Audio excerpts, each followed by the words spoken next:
Hello friends, চলে এসেছি আবারও একটা নতুন ব্লগ নিয়ে। আশা করি তোমাদের ভালো লাগবে। আমি ভালো আছি, তোমরাও ভালো আছো। বড়দেরকে প্রণাম, ছোটদেরকে ভালোবাসা দিয়ে আজকের নতুন ব্লগটা শুরু করছি। আশা করি তোমাদের অনেক অনেক সুন্দর লাগবে। তো তোমরা পুরোটাই দেখো। তো সকালবেলা দেখো আমি এখন ঘুগনি রান্না করছি। তো আজকে দিদির বাড়ির সেকেন্ড ডে, মানে আজকে তারামা পুজোর সেকেন্ড ডে। তো আজকে সেকেন্ড ডে, তার জন্য রান্না করছি। অনেক রিলেটিভ এসছে দিদির বাড়িতে পুজো দেখার জন্য। তো এদিকে আমি ঘুগনি রান্না করছি। তো দেখো ফাইনালি আমার ঘুগনিটা আমি জল দিয়ে দিয়েছি, আলু টালু সমস্ত কিছু দিয়ে। তো ঘুগনিটা রান্না করার পর একটু টক রান্না করে নিলাম, মাছের টক, দিদির বাড়ির পুকুরের মাছের টক। তো ওদিকে টকটা রান্না হয়ে গেছে। তারপরে দেখো ফ্রেন্ডস, ঝিঙে দিয়ে আলু দিয়ে পোস্ত হবে আজকে, তাই ঝিঙে দিয়ে আলু দিয়ে পোস্তটা করে নিচ্ছি। তো ফাইনালি পোস্তও দিয়ে দিয়েছি, জল ফুটে উঠেছে, মানে পোস্তটা এখন ফুটে উঠেছে। তো পোস্তটা হয়ে গেলেই নামিয়ে নেব। তো আজকেও দিদির বাড়ির সেকেন্ড ডে পুজো, তো আজকেও রান্নার দায়িত্ব পড়েছে আমার ওপর। তো আজকেও আমি পুরো রান্নাগুলো করেছি, যত রান্না ছিল সমস্ত রান্নাটাই আমি আজকে করেছি।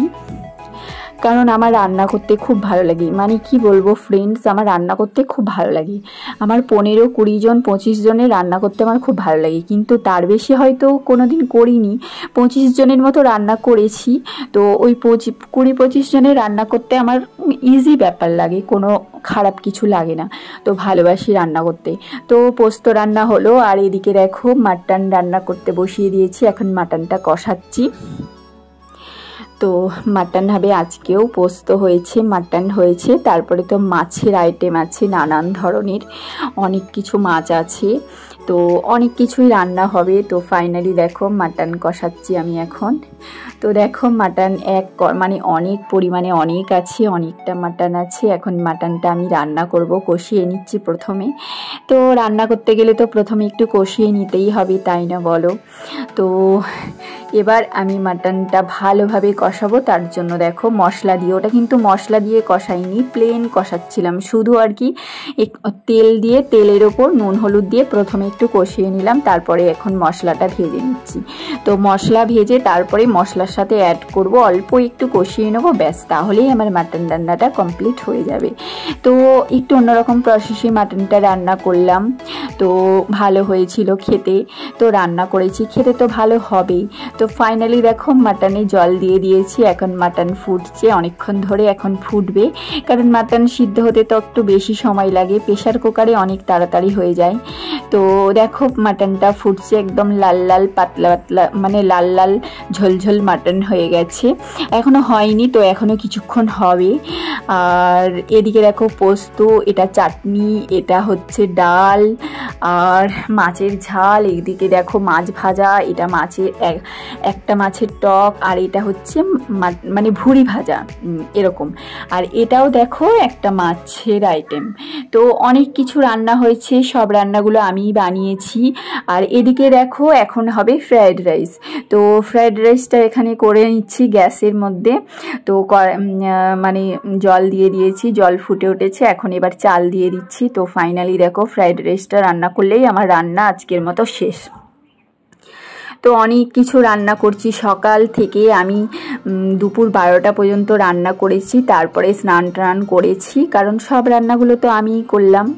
তো এদিকে দেখো ভাতটা ফুটছে, ভাতটা সুন্দর করে ফুটে উঠেছে। তো ফ্রায়েড রাইস করতে গেলে ভাতটা তো ঠিকঠাক করতে হবে, তাই আমি একটু দেখে নিচ্ছি যে ঠিকঠাক ভাতটা হয়েছে কিনা। ফাইনালি আমি দেখে নিচ্ছি ভাতটা, এই যে দেখো। আর এদিকে দেখো গাজর, বিনস, ক্যাপসিকাম, তারপরে সমস্ত কিছু কাটা হয়ে গেছে, কাজু কিশমিশগুলো। এদিকে কড়াইয়ে তেল দিয়ে দিলাম, যেহেতু ভাত হয়ে গেছে। ভাত হয়ে যাওয়ার পরে কড়াইয়ে তেলটা দিয়ে দিলাম। কড়াইয়ে তেল দেওয়ার পরে এবার ওইগুলো ভেজে নেব, বিনস, গাজর, ক্যাপসিকাম, ওগুলো ভেজে নেব, মানে যেরকম প্রসেসে আর কি রান্না হয়। তো ভাতটা দেখো হয়ে গেছে, খুব সুন্দর হয়েছে ভাতটা। আর এদিকে দেখো একটু ফোড়ন দিয়ে দিলাম, তেজপাতা, শুকনো লঙ্কা তেলের ওপরে। তো আমি ফ্রায়েড রাইস করতে গেলে তো এইভাবেই করি, তেজপাতা ফোড়ন দিয়ে দিই। তো ফাইনালি এগুলো এখন ভেজে নিচ্ছি। তো দেখো সুন্দর করে ভেজে নিচ্ছি। তো ভেজে নেওয়ার পরে মানে যেভাবে আর কি রান্না করার সেইভাবেই করব, এরকমভাবেই সবাই যেরকম করে, তো সবাই সবার মতো আবার মেলেও না, কেউ কেউ আবার একটু ডিফারেন্স করে করে, আলাদা করে করে এরকম। তো এখন আমি গাজর, বিনস, ক্যাপসিকাম ভাজতে দিয়ে দিয়েছি তেলের মধ্যে, একদমই অল্প আঁচে ভেজে নিচ্ছি, কারণ বেশি আঁচ দিয়ে দিলে কি বলো তো, এদিকে হয়তো উপরে উপরে ভাজা হয়ে যাবে কিন্তু ভিতরটা কাঁচা থেকে যাবে, তার জন্য একদমই অল্প আঁচে। তো কাজু কিশমিশটাও এবার দিয়ে দিলাম, দেখো হালকা করে ভেজে নেব কাজু কিশমিশ উপরে, মানে কাজু কিশমিশটা দিয়েই এবার তুলে নেব। তো এইভাবেই আমি ফ্রায়েড রাইসটা বানাচ্ছি। তো ফ্রায়েড রাইসের সমস্ত রেসিপিটাই আমি তোমাদের সাথে শেয়ার করছি, তো আশা করি সকলেই জানো কিভাবে রান্না করতে হয়। তো দেখো এখন ভাজাগুলো হয়ে গেছে, এখন এবার ভাজাগুলো আমি তুলে নিচ্ছি। তো সুন্দর করে তুলে নিচ্ছি, তেলটা ছেঁকে ছেঁকে একটা ছাঁকনি নিয়েছি, তো ছাঁকনি নিয়ে তেলটা ছেঁকে তুলে নিচ্ছি, কারণ অনেকটা পরিমাণে তেল হয়ে গেছে তাই। তো ফাইনালি দেখো সমস্ত কিছু মানে মিক্সড করা হয়ে গেছে, তোমার ফাইনালি ফ্রায়েড রাইসও হয়ে গেছে, তোমাদেরকে দেখালাম। তো এখন আমরা দুপুরে লাঞ্চ করতে বসে গেছি, তো এখন লাঞ্চ করছি। দেখো সবাই মিলে আছি, মানে লাস্ট ব্যাচ চলছে, অনেকগুলো ব্যাচ খাওয়া দাওয়া হয়েছে, তো এখন এটা লাস্ট ব্যাচে আমি একটু খাওয়া দাওয়া করে নিচ্ছি। তো দেখো খেতে বসেছি, এটা আমার জামাইবাবু, এটা আমার দিদির মেয়ে, এটা আমি, আরও এই সাইডে অনেকেই আছে। তো সবাই মিলে এখন গল্প করছি আর খাচ্ছি, সবাই মিলে আনন্দ করে মজা করে খুব ভালোভাবে দিদির বাড়ির পুজোটা কাটালাম, খুবই ভালো লাগছে। তো দেখো এটা খেজুর গাছ, দেখেছো এটা খেজুর গাছ, দিদির বাড়ির ওখানে চলে এসেছি আমরা খেজুর গাছে খেজুর পাততে। দেখো একটা বড় বাঁশ নিয়েছি, তো এই বাঁশটা দিয়ে নাড়ানো হচ্ছে আর এখানে খেজুর পড়ছে, আর এখানে আমরা খেজুর মানে খেজুর কুড়িয়ে নিচ্ছি। তো এত খেজুরগুলো পেকেছে, তো এইভাবেই নড়িয়ে আমরা খেজুরগুলো দেখো কি সুন্দর পড়ছে, টপা টপ পড়ছে, আর আমরা কি দেখো টপা টপ কুড়োচ্ছি, 4 জন মিলে আমরা কুড়োচ্ছি, আমার 2টো দিদির মেয়ে আর একটা দাদার মেয়ে আর আমি, 4 জন মিলে খেজুর কুড়িয়ে নিয়ে এসেছি কত। তারপরে ওদিকে জামাইবাবু নড়িয়ে দিচ্ছে, মানে লগাটা দিয়ে, মানে ওই বাঁশটা দিয়ে নড়িয়ে দিচ্ছে আর আমরা কুড়াচ্ছি। তা কেমন পড়ছে দেখো, টপাটপ পড়ছে আর আমরা কুড়িয়ে নিচ্ছি সবাই মিলে। তো আমাদের ইচ্ছা হয়েছে খেজুর খাওয়া, তার জন্য আমরা খেজুর পাড়তে চলে এসেছি। তো ফাইনালি আমরা অনেক খেজুর পেরেছি, অনেক খেজুর পেরে আমরা খেয়ে মানে বাড়ি নিয়ে গেছি, তারপর বাড়ি নিয়ে গিয়ে বাড়িতে আমরা খেয়েছি। তো ফাইনালি দেখো এতগুলো খেজুর পাড়া হয়েছে, তো আমার ভাইজি এখন খেজুরটা নিয়ে যাচ্ছে বাড়ি, কারণ ও বায়না ধরেছে যে ও খেজুরটা নিয়ে বাড়ি যাবে। তো ফাইনালি ওকেই দেওয়া হয়েছে, কারণ ও নিয়ে বাড়ি যাবে, ওর ভালো লাগছে খেজুরটা নিয়ে যেতে, তার জন্য ওকে দেওয়া হয়েছে। তো এখন দেখো খেজুরটা নিয়ে বাড়ি যাচ্ছে, আর এই যে বাঁশটা করে আমরা পেরেছিলাম এই বাঁশটাও আবার রেখে দিচ্ছি। তো এই করলাম বিকেলবেলাটা, একটু মজা করলাম, একটু আনন্দ করলাম বিকেলের দিকে। তো ফাইনালি এবার আমরা বাড়ি যাব। তো এই যে এখানটা দেখছো, এখানটা না একটুখানি বসে আড্ডা দিয়েছিলাম, তারপরে বাড়ি গেছিলাম ফাইনালি। তো এই যে দেখো আমার দিদির বাড়িটা পুরো গ্রাম সাইড, গ্রাম এরিয়া। তো গ্রাম এরিয়া খুবই ভালো লাগে, যেহেতু আমার শ্বশুর বাড়িটাও গ্রাম এরিয়া আর আমার দিদির বাড়িটাও গ্রাম এলাকা। তো দেখো কত সুন্দর ধানের গোলা, খড়ের গোলা, কত সুন্দর লাগছে না, একটা গ্রাম্য পরিবেশ, দেখতে কি সুন্দর লাগছে। বাড়িগুলোও দেখো একদমই অ্যাডবেস্টারের চাল, মাটির বাড়ি। তো এইখানে এই বাড়িগুলোও এরকম বাড়িগুলোও দেখতে খুব সুন্দর লাগছে। তো ফাইনালি এখন বাড়ি যাচ্ছি, তো বাড়ি চলেই এসেছি দেখো। তো বাড়ি এসে এখন খেজুরগুলো ধোয়া হবে, তো এখন ধুয়ে নিয়ে তারপরে খেজুরগুলো সবাই মিলে ভাগ করে খেয়ে নেব, কারণ অনেক মানুষজন আছে, অনেক রিলেটিভ আছে, অনেকেই আছে, আমরা সবাই মিলে খেয়ে নেব, ব্যাস খেজুরগুলো শেষ হয়ে যাবে, সবাই মিলে ভাগাভাগ করে খেয়ে নেব। তো এখন ভালো করে খেজুরগুলোকে দেখো ধুয়ে নেওয়া হচ্ছে, কারণ পেরে নিয়ে আসলাম যেহেতু নিচেতে পড়েছে, তারপরে যে কোনো ফল তো ধুয়ে খাওয়াটাই বেটার, তাই না বলো। তো তার জন্য দেখো খেজুরগুলো এখন ধুয়ে নিচ্ছি। তো ফাইনালি দেখো ধোয়া হয়ে গেছে, এবার আমরা সবাই মিলে খেতে বসে গেছি, এক বাড়ি লোক সবাই মিলে খেজুর খাচ্ছি। দেখো সবাই আছি, অনেকে আছে আবার অনেকে আবার নেইও, মানে সবাই মিলে খেজুর খেতে বসে গেছি এখন। আর সবাই সেই কাড়াকাড়ি করছি, ও বলছে আমি কম পেয়েছি, ও বলছে আমি বেশি পেয়েছি। তো এইভাবে আর কি আমরা খেজুরগুলো খেয়ে নিচ্ছি সবাই মিলে আনন্দ করে মজা করে। খুবই ভালো লাগলো দিদির বাড়ি এসে খেজুর পেরে এনে খেজুর খেয়ে নিলাম। তো এখন সন্ধ্যা হয়ে গেছে। Good evening friends. তো এখন সন্ধ্যাবেলা আমরা চলে যাচ্ছি সেই মন্দির, মানে এখানে যে তারামায়ের পুজো, সেই তারামায়ের মন্দির যাচ্ছি, আর একটু মেলা টেলাও দেখবো, তো সেই সব উদ্দেশ্যেই যাচ্ছি। তো এটা আমার ভাইজি, তো ভাইজিকে একটু দেখিয়ে দিলাম তোমাদের সাথে। তো এদিকে রাস্তা দিয়ে যাচ্ছি, রাস্তাটা একটু বেশি, মানে খুব যে দূর তাও নয়, আবার খুব যে কাছে তাও নয়, এরকমই একটা দূরত্বর মধ্যে আছে। তো এখন আমরা চলছি, তো ফাইনালি চলেই এসছি সেই মন্দিরের কাছাকাছি মেলার মধ্যে ঢুকে গেছি। তো দেখতেই পাচ্ছ তোমরা, এখন আমি মেলার মধ্যে রয়েছি। আর মেলাতে তো প্রচুর ভিড় আর প্রচুর পরিমাণে গরম, গেছিলাম কিন্তু প্রচুর গরম।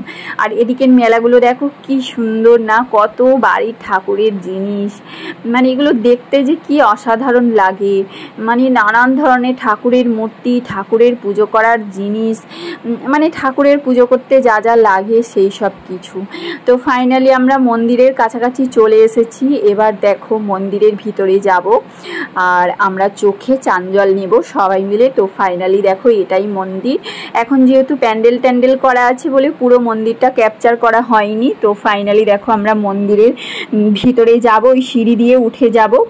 আর মন্দিরের কি বলতো, মন্দিরের যে মূর্তিটা আছে ওটা আমি ভিডিও করেছিলাম, যে তারামায়ের মূর্তি, ওটাও আমি ভিডিও করেছিলাম, কিন্তু এত ভিড়ের মধ্যে আমি তো জানি না যে ভিডিও করা অ্যালাউ আছে কি না নেই, তো তার জন্য আমি ওটা শেয়ার করিনি তোমাদের সাথে। তো এখন দেখো চোখে চাঞ্জল দেওয়া হচ্ছে, সকল বাচ্চাদের বড়দের সবারই চোখে চাঞ্জল দেওয়া হচ্ছে, মানে মায়ের চাঞ্জল, তারামায়ের চাঞ্জল চোখে নিলে চোখ অনেক সুস্থ থাকে, ভালো থাকে।